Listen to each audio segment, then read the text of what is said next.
ఎవరైతే ఉన్నారో heroes and conquerors, heroines, వారందరూ కూడాను ప్రతి ఒక్కరికి, ప్రతి స్టాఫ్కి, మనిషికి వ్యక్తిగా నా హృదయపూర్వక నమస్కారాలు తెలియజేస్తున్నాను. ఇక్కడికి వచ్చే ముందు చాలా ఫార్మల్గా ఉంటుంది. ఇది నా ఏరియా కాదు, నేను ఏ డాక్టర్ చదవలేదు, చక్కెర ఎంబీబీఎస్ తప్ప ఒక్క క్వాలిటీతో నాకు ఫ్యూచర్ ఇవ్వాలి కూడా తెలియదు నాకు. కానీ వచ్చిన తర్వాత నా కుటుంబ సభ్యులతోటి నేను ఉంటున్న భావన కలిగింది. ఈ చక్కటి నాన్న అలాంటి అవకాశం, అలాంటి గుడ్ ఫీలింగ్ ఇచ్చినందుకు మరొకసారి నా హృదయపూర్వక ధన్యవాదాలు తెలియజేస్తున్నాను.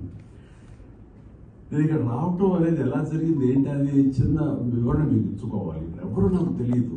సో ఒక భాస్కరరావు గారు, వారి సోదరులు కృష్ణారావు గారు నాకు ఎప్పటికీ తెలిసినా సరే వారిద్దరూ డైరెక్ట్గా నన్ను ఇన్వైట్ చేయడం వాళ్ళు ఇన్వాల్వ్ కాలేదు. ఎందుకంటే నా ఇబ్బందులు నాకు ఉంటాయి, ఇందులో పిలిచారేది చాలా అకేషన్ నుంచి అనుకుని 2.5 decades బట్టి ఏదో రకం పిలవాలని అనుకుంటున్నాను, కానీ పిలిచి నేను ధైర్యం చేయలేదు. ఎందుకంటే డిస్టర్బెన్స్ ఫీలింగ్ నాకు ఉంటుండేది అన్నారు ఆయన.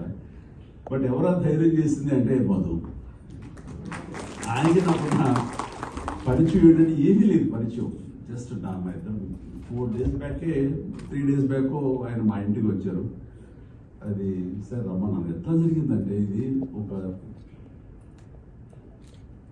4-5 days బ్యాక్ ఈ క్యాన్సర్ సంబంధించినటువంటి వైద్య నిపుణులు న్యూయార్క్లో ఉండే నూరి దత్తాత్రేయ గారిని నేను ఇంటికి ఆహ్వానించడం జరిగింది.